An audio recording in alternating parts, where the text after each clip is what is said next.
just kind of in some sort of limbo. And a lot of it could be from not finding work as quickly as I thought I would. And a lot of it has to do with when Michael Jackson died. And this is not going to be a blog about what he meant to me, because I was never a huge fan. But his death affected me deeper than I thought it would or should. So anyhow, I've also simultaneously been reading this book called Ishmael, and it's by Daniel Quinn. There are certain books that I've read. When I've read them, I know that it's truth for me. The Big Book of Alcoholics Anonymous was one of those books. The Science of Mind by Ernest Holmes was one of those books. And Ishmael is now one of those books that is truth for me. That's setting me on a path other than indifference. That's setting me on a path that's changing my life. That's having a profound effect on me somewhat. What the book is about is that mankind is destroying the earth. And what we think, the main idea I took away from it is that we have the general idea that the earth and everything in it, as far as animals and plants, all the earth is there to provide the needs for mankind. And the truth is, mankind is just one of the many entities that are supposed to fit in with the earth, not control it, not rule it. The earth is not to provide. We are just one of the many creatures that are evolving and have evolved on this earth, because we were the first entity to be self-aware and show signs of intelligence.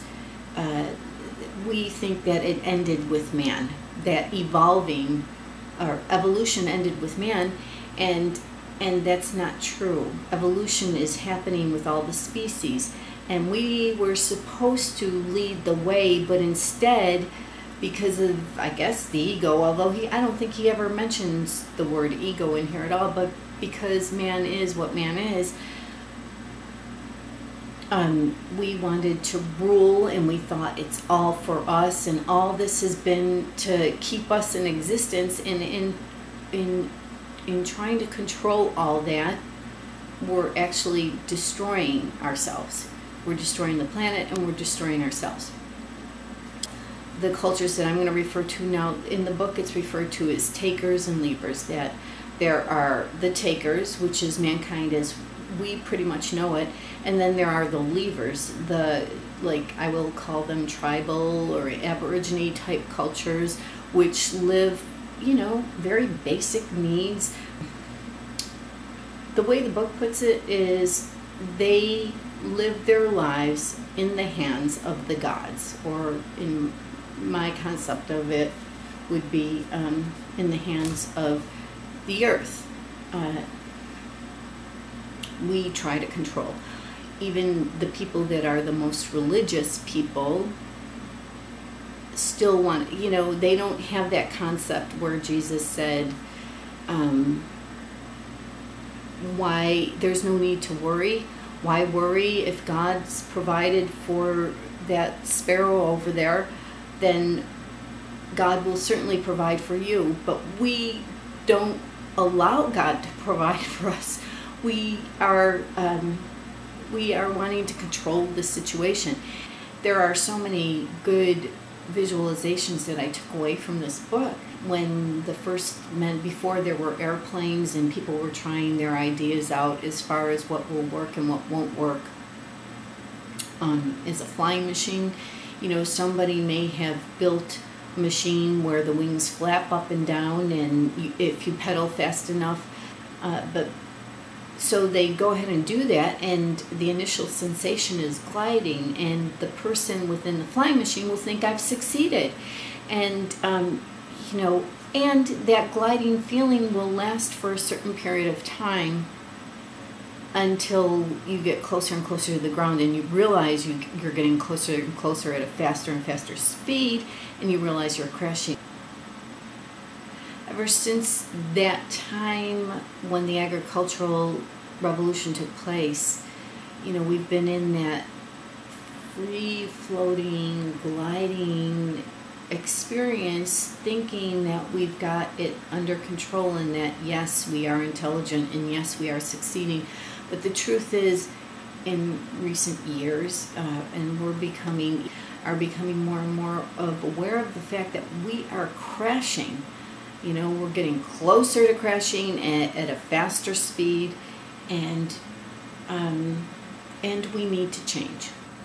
If you think about it, what the book points out is in these tribes, like the American Indians, and in Africa, Australia, the Aborigines, South America, in these tribes, they don't have the need to push their way of living on another tribe's way of living.